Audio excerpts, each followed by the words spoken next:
Hey guys, so today we'll be talking about the new ban list that was just released the other day. So I've already seen the changes this time around. So the cards that will be banned are number 86 Hero Champion Rhongo Miniad, yugioh the Ancient Sentinel, Phantasmal Lord Ulti Middle Bishbalkin, Lock Dragon, and Tearlament's Merly. And to this I say, good riddance, because now I get a free UR craft, and I will take it every day of the week. yugioh, I didn't make any copies of yugioh. I don't think I can decraft my copy of Bishbalkin, whatever. Then we have Block Dragon being banned. Also, good riddance, this card is just really annoying, honestly. I just hate this card, it's just dumb. This card has a non-hard once per turn effect to just special summon itself, so it's like more or less free material, kind of like in the same way Fairy Tale Snow is, you know, and that's just dumb. And it's searchable off of Gallant Granite, so of course, picture this: I will use 2 level 4 monsters to make Gallant Granite, which is like super easy to do, right? But I will do it in an Earth deck, all right? Because I did it in an Earth deck, I will detach 2 monsters, right? Two Earth monsters, presumably. And then I will add Block Dragon to my hand. And what is this? Gallant Granite is also an Earth monster. So I already have the requirements to summon Block Dragon, and then Block Dragon can add up to level 8 total of rock monsters. And it adds up to, I believe, 3 cards, so you can't add like 8 level 1 rock monsters, I believe. But anyways, that's a load of effects on there. And of course, Tearlament's Merly actually is a pretty sizable hit to Tearlament's. So first off, without a tier name, like with one less tier name, they're limited to like 4 fusion summons in comparison to the 6 they might have had on like turn 1, turn 2. And it's also harder for them to hit enough Tearlaments to summon Kitkalos now. And of course, on top of this, they are actually limiting that grass looks greener to 1. So there's a 1 in 60 chance to have that grass looks greener in your hand, I guess, you know? Well, not 1 in 60, it's like 5 cards out of 60. One of those have to be like that grass looks greener, which is fairly small chance. I think it's like something like goofy, like I don't know, 7% maybe or 5%. So not very often. I haven't really checked the math. That was just an estimate. Don't quote me on that one. So Branded Fusion is also going to be limited, and I don't really particularly care about that much. But Branded Fusion does have this annoying like recycling, and that's kind of where the impact is. It's not on the first turn, it's on every other turn afterwards. This is like a hit that would have been fine like before, it wouldn't have made that much of a difference, because there's literally just a billion cards that search Branded Fusion anyways. Right now, there's still like more than 10 ways to search Branded Fusion. Probably, just outright, you know? And that doesn't even include like something simple like Verte Branded Fusion, you know? And then we have Kelbeck the Ancient Vanguard going from 2 to 1, Sprite Jet going from 2 to 1 as well, and Swap Frog is now also at 1.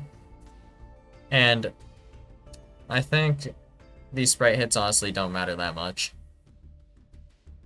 These are probably like the least impactful hits on this list, Sprite Jet and Swap Frog.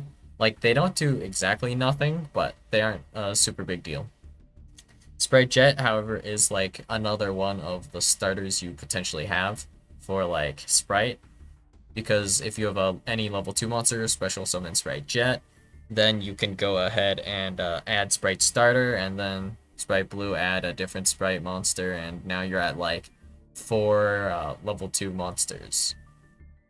So you can definitely combo off of that. So Swap Frog being put at 1, I'm not sure that like super matters, but of course if Swab Frog is at 1, then for your copy of Ronin Totem, you only have like the one Swab Frog to banish. And that's where that matters, but aside from that, I don't really think it super matters because the Nimble package is just so insane anyways. With like Sprite Sprint dumping Nimble Angler and then summoning 2 Nimble Beavers, and how you can normal summon Nimble Beaver to summon other guys, you know? That's already pretty strong in of itself. So Pot of Extrav is being semi-limited as well. Blaster, Dragon Ruler of Infernos, and Luster Pendulum, the Draco Slayer, are going to 2. And honestly, I don't really care for either of these too much. Luster Pendulum, the Draco Slayer is nice though. Having 1 copy makes it like really obnoxious to play like anything with Luster Pendulum. Like having at least 2 does make a good amount of difference, so now you can somewhat utilize the soft once per turn much better. Nadir Servant. I don't know who cares about Nadir Servant. I don't know why this was limited in the first place, but it must have been in a much older format. Ancient Fairy Dragon going to 3. Well, there's no issue because its effect is hard once per turn. Girsu, the Orcus Mech Knight, finally undid all of the Orcus hits, and now we have full power Orcus, which nobody will be playing anyways. But honestly, this is nice because now I have a much more higher consistency in my Mech Knight Scars deck. So personally, I'm happy about this one. Having 3 copies of Girsu has paid off because I actually have 3, so I don't need to craft it. Speaking of which, Branded Fusion, I am at 3 copies of Branded Fusion, and I have a copy of Rhongo Miniad, of course. So, I get to craft 3 URs after the maintenance whenever this ban list comes out, so pretty happy about that, all things considered. So, like, Branded Fusion, though, interestingly enough, if you banish this, your opponent will no longer have access to Branded Fusion, which makes it, like, very likely, in my opinion, that Branded will just be completely murdered, like, whenever Kashtira finally gets a Rise Art, which would be like a Macrocosmos, right?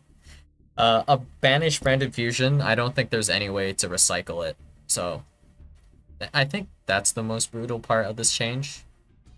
That's kind of what it entails, and also, of course, you can't have a Luber searching Branded Fusion from your deck anymore because you don't have any copies left, which is pretty amusing.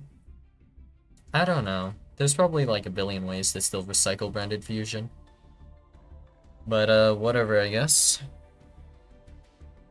Aside from that, like, Kelbeck being put to 1 and then only having 1 of yugioh simply means, yeah, tier is pretty dead right now. Let's go. And, of course, Tearlament's Merlin being hit is pretty significant because there was, like, a consistency reason why this is a good ban, obviously.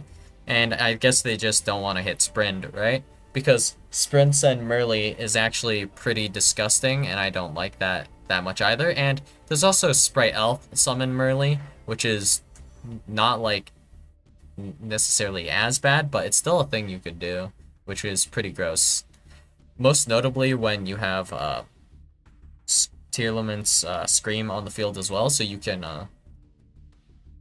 on your opponent's turn, special summon Merly and trigger Scream, and that's just not really that fun to deal with, in my opinion. And honestly, Bishbalkin is just kind of only used for degenerate purposes, so yeah, Bishbalkin being banned doesn't really super matter to me. But I mean, it kind of makes sense. And now that Rhongo Miniad is banned, we might be able to see Bamboozling Gossip Shadow again, which is something I am looking forward to. My boy, Bamboozling Gossip Shadow being freed. But, of course, hits to, like, Sprite and Tier, obviously, is kind of a good and bad thing. There are bad parts about this because this is likely to decrease the play rate of Sprite and tier limits, which is something that would be normally good, but that there's one thing that having tier and Sprite was really good for. It's simply that they really deal with Nibiru really well. Meaning you shouldn't play Nibiru, but if they start seeing less play, Nibiru is totally a good option again. And that kind of sucks for like a good amount of decks, and there's not much you can do about it. Like, if you get Nibiru, you get Nibiru. And for example, you can't even cross out because cross out is at 1. Well, you can't reasonably activate cross out to Nibiru. So if you're playing a deck that just suffers if you get hit by Nibiru, well, yeah, this is pretty bad for you in that sense, that the play rate for Nibiru will go up again. And of course, Kishtira is not one of the decks that deal with Nibiru that well. So the play rate of Nibiru, and whenever Kishtira gets their support, I guess, then Nibiru's play rate should also go up. And yeah, that just sucks, honestly. Nothing you can really do about it, but yeah, it is what it is, I guess.